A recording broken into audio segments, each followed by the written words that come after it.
అసలు ఫుడ్ కూడా చాలా వాసన ముక్క వాసన వస్తుంది రైస్. అది మేము మంచిగా వండుతున్నామని వాళ్ళు అంటున్నారు. అది మిగిలిపోతే వాళ్ళు తీసుకుని వెళ్తారు. అది మాకు సంబంధం లేని విషయం. మిగిలితే వేస్ట్ చేయొద్దని. కొంతమంది టీచర్స్ పట్టుకోండి అక్కడే తాగండి అని కొంతమంది టీచర్స్ చెప్తారు. చాలా సార్లు అన్నంలో పురుగులు కూడా వచ్చాయి. Welcome to Suman TV Kothagudem. Present మనం భద్రాద్రి కొత్తగూడెం జీపీఎస్ హనుమాన్ బస్తీ ప్రభుత్వ పాఠశాల దగ్గర అయితే ఉన్నాం. పాఠశాల దగ్గర చూసుకున్నట్లయితే పిల్లల పేరెంట్స్ ఎవరైతే ఉన్నారో స్కూల్ బైఠాయించి ధర్నా చేయడం అయితే జరిగింది.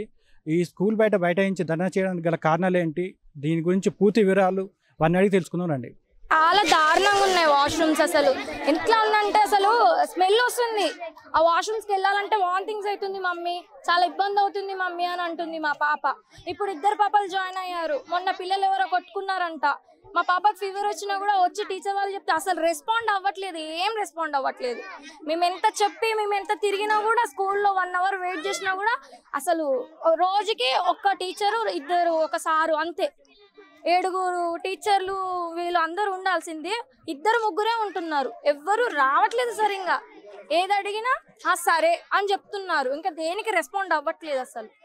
అసలు ఫుడ్ కూడా చాలా వాసన ముక్క వాసన వస్తుంది రైస్. అది మేము మంచిగా వండుతున్నామని వాళ్ళు అంటున్నారు. అది మిగిలిపోతే వాళ్ళు తీసుకుని వెళ్తారు. అది మాకు సంబంధం లేని విషయం. మిగిలితే వేస్ట్ చేయొద్దని. కానీ మరీ టూ మచ్గా చేస్తున్నారు. వాళ్ళు చిన్న పిల్లలు కదా, మేము నమ్మి పంపిస్తుంటే వాళ్ళు ఏం చేస్తున్నారు, ఇక్కడ వాళ్ళకి రెస్పాండ్ ఇవ్వకుండా వెళ్ళి స్టాఫ్ రూమ్ లో కూర్చుంటారు. సార్ వాళ్ళు పిల్లలు కొట్టుకుంటున్నారా తిట్టుకుంటున్నారా ఏం చూడరు. టీచర్లైనా సార్లైనా ఇంటర్వెల్ అయితే చాలు స్టాఫ్ రూమ్ లోకి వెళ్ళి కూర్చుంటారు. ఇక నేను చాలాసార్లు చూసాను, ఎందుకులే అడగొద్దులే అని. ఒకసారి అడిగినందుకు గొడవ అయింది. మేమే పెద్ద గొడవ అయింది. నేనే గొడవ పెట్టుకున్నా. దాని విషయంలో కూడా చాలా పెద్ద ఇష్యూ అయింది. ఎవరు పేరెంట్స్ వెళ్ళి నేను ఒక్కదాన్నే ఉన్నా. సో అందుకే ఎక్కువ గొడవ అయింది. సార్ ఆపారు, ఎందుకమ్మా అని ఆపారు. కానీ మా పిల్లలకి ఏ సెక్యూరిటీ లేకుండా మేము స్కూల్లో పంపించి మేము సఫర్ అయితే మేము ఇంట్లో ఉన్నట్టు మాకేం తెలియదు కదా. అది మా పిల్లలకి ఏం లేదు. మొన్న వాటర్ అడిగితే వాళ్ళు మిల్లర్ వాటర్ తాగుతున్నారు. క్యాన్ రూమ్ లో పెట్టుకొని. మా పాపకి వెళ్ళి ట్యాంక్ లో పట్టుకొని వాటర్ తాగండి, అది మంచి నీళ్ళే అని అంటున్నారు. అది అసలు ఆ ట్యాంక్ ఎట్లుందంటే అసలు పురుగులు పాకురు అసలు ఎంత గలీజ్గా ఉంది. అసలు ఇరిటేట్ పుట్టింది నాకే. మా పిల్లలకి ఏమైనా అయితే మేము హాస్పిటల్ చుట్టూ తిప్పాలి. మా పాపకు కూడా ఫీవర్ వస్తే పంపించలేదు. పేరెంట్స్ కి అసలు ఫోన్ కూడా చేయలేదు. రిజిస్టర్ లో నా పేరు ఉంటది, మా నెంబర్ ఉంటది. మీ పాపకి ఫీవర్ వచ్చిందమ్మా అని చెప్పి కూడా నాకు చెప్పలేదు. ఈవినింగ్ వరకు పాప ఏడ్చుకుంటూ స్కూల్కి ఇంటికి నడుచుకుంటూ రాలేక వచ్చింది మా పాప. మేము చాలా ఇబ్బంది పడుతున్నాం. ఇలాంటి చాలా ఫేస్ చేస్తున్నాం మేమైతే.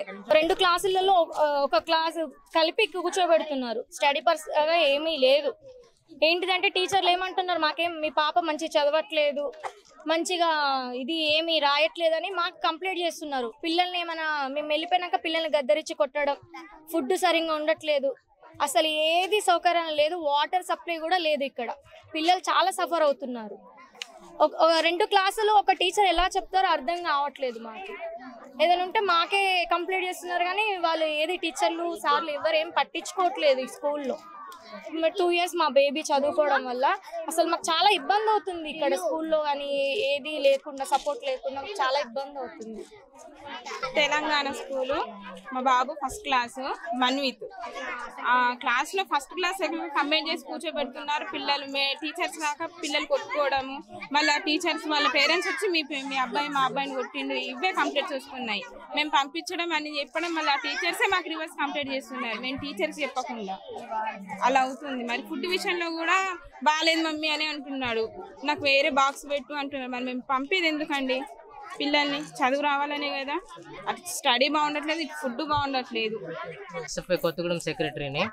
స్థానిక Telangana high school, primary high స్కూల్లో విద్యార్థులకు సరిపడా ఉపాధ్యాయులను కేటాయించడం లేదు. 179 విద్యార్థులకు సుమారు 7 మంది ఉపాధ్యాయులు ఉండాలి. కానీ ఇక్కడ 3 మందిని తెలంగాణ కళ్యాణ్ హై స్కూల్కి అలాగే మైదరబస్తీ హై స్కూల్కి డెప్యుటేషన్ ద్వారా ట్రాన్స్ఫర్ ద్వారా పంపిస్తున్నారు. విద్యార్థులు ఇక్కడ చదువు చెప్పడానికి ఉపాధ్యాయులు కనీసం వసతి లేకుండా కరువైంది. విద్యార్థులకు సరిపడే ఉపాధ్యాయులను కేటాయించాలని ఎస్ఎఫ్ఐ డిమాండ్ చేస్తూ ఉంది. అలాగే ఇక్కడ వసతులు కూడా సరిగ్గా లేవు. ఉపాధ్యాయులను కేటాయించి విద్యార్థులు చదువు చెప్పడానికి కేటాయించగలని కోరుతున్నాను. కొంతమంది టీచర్స్ ఏమో అక్కడ పాకురు పడుతుంది వద్దని చెప్తా ఉంటే కొంతమంది టీచర్స్ ఏమో పట్టుకోండి అక్కడే తాగండి అని కొంతమంది టీచర్స్ చెప్తారు. చాలా సార్లు అన్నంలో పురుగులు కూడా వచ్చాయి. రాళ్ళు ఛాయమ్మకి చూపిస్తే ఇంతమంది వండుతున్నాయి కదా అట్లనే వస్తాయని చెప్తున్నారు. పురుగులు ఎన్నిసార్లు వచ్చేదా?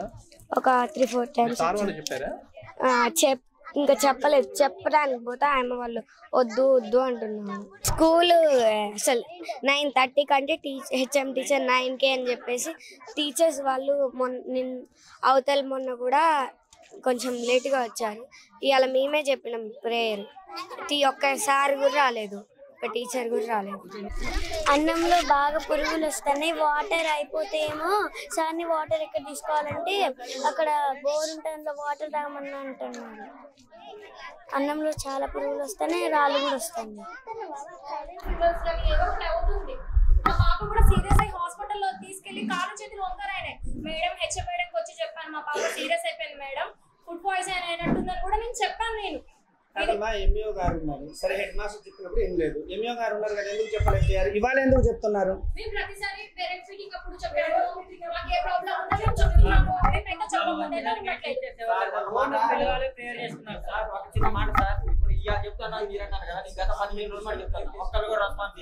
నేను ఇక్కడే వస్తా ఉన్నా కదా, నేను వారంలో ఇక్కడే వస్తా ఉన్నా కదా 4-5 సార్లు. మీరు సార్తో మాట్లాడతారు, ఎవరితో వెళ్ళిపోతారు. కనీసం పేరెంట్స్ మీటింగ్ లేదు సార్ మాకు.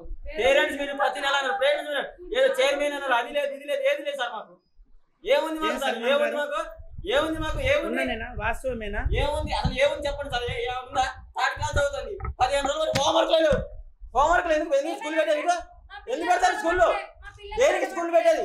పోయిన సోమవారం వార్డ్ కౌన్సిలర్తో చెప్పి పిలిపించినాం, సర్లే అన్నారు. ఒక 4 రోజులు మంచిగా వచ్చారు, తర్వాత అసలు రెస్పాన్స్ లేదు. 3rd క్లాస్ 3వ క్లాస్ చదువుతుంది పాప. మధ్యాహ్నం లంచ్ బాక్స్ పట్టుకొస్తే వాష్రూమ్స్ కంపు తగ్గుతాయి.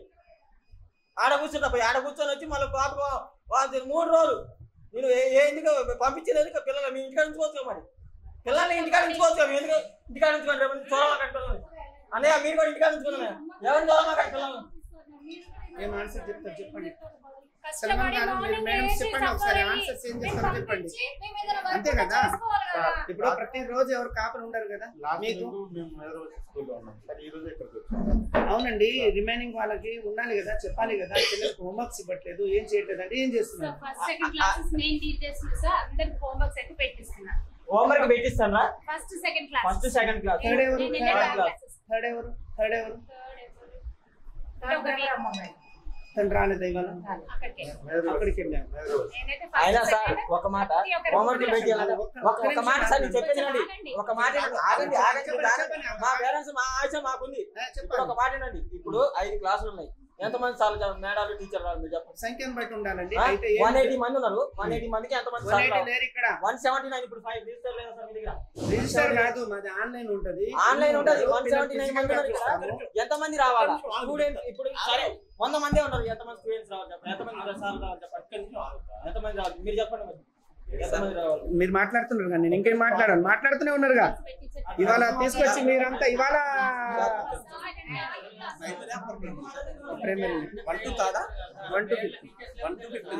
నిన్నటి వరకు ప్రమోషన్స్ అన్ని వచ్చి అన్ని మిగిలిన స్కూల్స్ అన్ని ఖాళీ అయినాయి.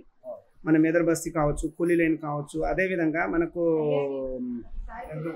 నెహ్రూ బస్తీలో టీచర్ సస్పెండ్ అవడం, టీచర్ లేకపోవడం వల్ల అక్కడ ఒక టీచర్ని ఈ స్కూల్ నుంచి 4గురిని పంపించుకున్నాము. సర్దుబాటు చేసాము. లేదు, టెంపరరీగానే మనం సర్దుబాటు చేసాము. రిమైనింగ్ 4గురు ఉన్నారు. ఈరోజు మన ఒక టీచర్ వాళ్ళ భార్యకి ప్రమోషన్ వస్తే తను హాఫ్ డే, ఈ 4గురిలో తను ఒకరు మార్నింగ్ సెషన్ హాఫ్ డే పెట్టుకున్నారంట. కాంప్లెక్స్ హెచ్ఎం గారికి చెప్పారు. తనే ఇన్ఛార్జ్ అయినండి. సడన్లీ కదా, నిన్ననే కదా రిలీవ్ చేసింది. వారు హాఫ్ డే షెడ్యూల్ పెట్టుకొని వాళ్ళ మిస్సెస్ ని డ్రాప్ చేయడానికి వెళ్ళారు. రిమైనింగ్ ముగ్గురు వస్తా ఉంటే మేడం గారికి చెప్పారన్నారు. ఇంకా నెక్స్ట్ ఆటోమేటిక్ గా నెక్స్ట్ ఎవరు ఉంటారు సీనియర్ వాళ్ళే. ఇది ఎందుకంటే చెప్తా మీకు ఆ విషయం కూడా చెప్తా. నేను అనేది ఏంటంటే కాంప్లెక్స్ హెచ్ఎం ఏం చేయాలి, ఇమీడియట్ గా రెస్పాన్స్ మీ దాంట్లో ఎవరొకరు చూడండి అని చెప్పాలి కదా, మాట వరుస కదా. అది జరగలేదు ఫస్ట్, అందుకనే కాంప్లెక్స్ హెచ్ఎం కూడా రామన్నాను. అది జరగలేదు సార్. రెండోది టీచర్ల పరిస్థితి ఏంటంటే ప్రేరుకు రావాలి మస్ట్ 100% రావాలి. ప్రేరుకు రాకపోతే ఎలా సార్? నెల రోజుల్లో సగం రోజులు ప్రేరుకుంటారట. పిల్లలు చెప్తున్నాను, పేరెంట్స్ మాటలు నమ్మను. ఓకే పేరెంట్స్ వాళ్ళు కావాలని చెప్పిన పిల్లలు అయితే దాదాపు 10 మందిలో ఒక్కరు అబద్ధం చెప్తున్నారు, అందరు చెప్తున్నారు. 10 days మినిమం అండి, మినిమం 10 days పేరు వస్తే ఎవరో ఒకరు. అదొకటి. ఇంకొకటి చాలా దారుణమైన విషయం, టీచర్ల మధ్య నేను చాలా స్కూల్ చూశాను, గొడవలు ఉంటాయి టీచర్ల మధ్య. కానీ ఇక్కడ వెరైటీ తెలుసా, అసలు ఈ టీచర్ రాలేదు నాకేం తెలుసు, హెచ్ఎం ఎవరంటే నాకేం తెలుసు. ఇంత దారుణం అండి. హెచ్ఎం ఎవరో తెలియదా, హెచ్ఎం లీవ్ పెట్టింది, లీవ్ అండి అని చెప్పే పరిస్థితి కూడా ఇక్కడ లేదు. నాకు ఇన్ఛార్జ్ ఇక్కడ అంతే, ఎవరికి వాళ్ళమే ఇన్ఛార్జ్. ఇదే అండి టీచర్. నేను డిఓ లెటర్ పెడతాను, కలెక్టర్ పెడతాను, అన్ని విషయాలు డీటెయిల్ గా రాస్తాను. ఇంకోటి ఇప్పుడు పేరైన బాధ లేదండి, తిట్టుకున్న బాధ లేదు, కానీ స్కూల్లో స్ట్రెంత్ 1-2 క్లాస్ చెప్పొచ్చు, కానీ ఎంతమందో తెలియదు. కనీసం మీకు స్టాఫ్ మీటింగ్స్ ఉంటాయి మేడం గారు, ఇప్పటి వరకు తెలుస్తాయి కదా అండి, 10 రోజుల ముందు వరకు తెలవండి మేడం గారు. నేను స్కూల్ ఫీల్డ్ అండి, నాది నా స్కూల్ ఫీల్డ్ నుంచి నేను విలేకరికి వచ్చానండి. నాకు 25 సంవత్సరాలు అనుభవం స్కూల్ ఫీల్డ్, స్కూల్ వాళ్ళతో. మీరేం కొత్తగా చెప్పాల్సిన అవసరం నాకు లేదండి. కనీసం స్కూల్లో ఉన్న అటెండర్ అడిగితే చెప్తారండి ఎంతమంది అంటే, సుమారుగా 120 మంది అనుకోండి, 100 మంది చెప్తారు, 100 మంది అని చెప్తారు. కానీ ఇవాళ మనం చేతులు కట్టుకొని ఉంచాల్సిన అవసరమా? కనీసం అండి తెలియకపోతే రెస్పాన్సిబిలిటీ లేకపోతే చెప్తున్నారండి.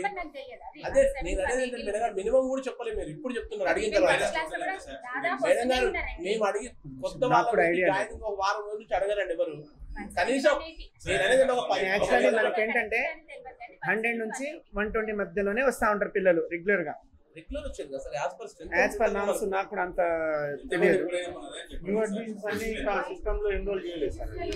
జుంకినాల్ మండల విద్యాశాఖ అధికారి కొత్తగూడెము. ఇవాళ హనుమాన్ బస్తీలో జరిగిన సంఘటనకి నేను ఇమీడియట్గా రావడం జరిగింది. ఇందులో టోటల్ ఎన్రోల్మెంట్ వచ్చేసరికి మనకు 164 మెంబర్స్ ఉన్నారు. ఈరోజు ప్రజెంట్ 129 మెంబర్స్. అయితే ఇక్కడ టీచర్స్ మనకు ఉన్న వాస్తవము ఉన్నారు, బట్ మనకు నిన్న ప్రమోషన్స్ కావచ్చు, మొన్న జరిగిన ప్రమోషన్స్లో ఇక్కడ నుంచి అక్కడ స్కూల్స్ క్లోజ్ అవ్వడం వల్ల ఇక్కడ ఉన్న టీచర్స్ని 4 అటు పంపించడం జరిగింది. ఇక్కడ 4 టీచర్స్ వర్క్ చేస్తూ ఉన్నారు. 2 టీచర్స్ లీవ్లో ఉన్నారు, ఒకళ్ళు మన స్టేట్ వెళ్ళారు. అదేవిధంగా ఇంకో టీచర్ మ్యారేజ్ ఉండడం వల్ల తనకు లీవ్ శాంక్షన్ చేయడం జరిగింది. ఇదండి. ఏమైనా చిన్న సంఘటనలు ఏమైనా ఉంటే నేను దాన్ని సర్దుబాటు చేయడానికి సిద్ధంగా ఉన్నాను. టీచర్స్ మీద ఎలా ఉందో మనం తెలియజేసిన మిత్రుల ప్రకారంగా వాళ్ళ మీద యాక్షన్ తీసుకోవడానికి కూడా సిద్ధంగా ఉన్నాను. థ్యాంక్ యూ అండి. అదేవిధంగా మిడ్ డే మీల్స్ విషయంలో మన పేరెంట్స్ నా దృష్టికి అయితే ఎప్పుడు తీసుకురాలేదు. నా దృష్టికి కానీ, కాంప్లెక్స్ హెడ్ మాస్టర్ దృష్టికి కానీ, మండల ఎడ్యుకేషన్ దృష్టికి కానీ తీసుకురాలేదు. ఈరోజు వారు పిల్లలు బాగాలేదనే విషయం పేరెంట్సే చెప్తున్నారు. కానీ ఇది నేను యాక్చువల్గా నేను ఇక్కడ మధ్యాహ్నం భోజనం చేయడం కూడా జరుగుతుంది, నేను విజిట్లో భాగంగా. అదేవిధంగా మా విద్యాశాఖ అధికారి కూడా ఇక్కడ భోజనం చేయడం జరిగింది. ఇటువంటి సంఘటన మళ్ళీ ఏమైనా రిపీటెడ్ కాకుండా మేము చూసుకోవాల్సిన వహిస్తామండి. థ్యాంక్ యూ అండి.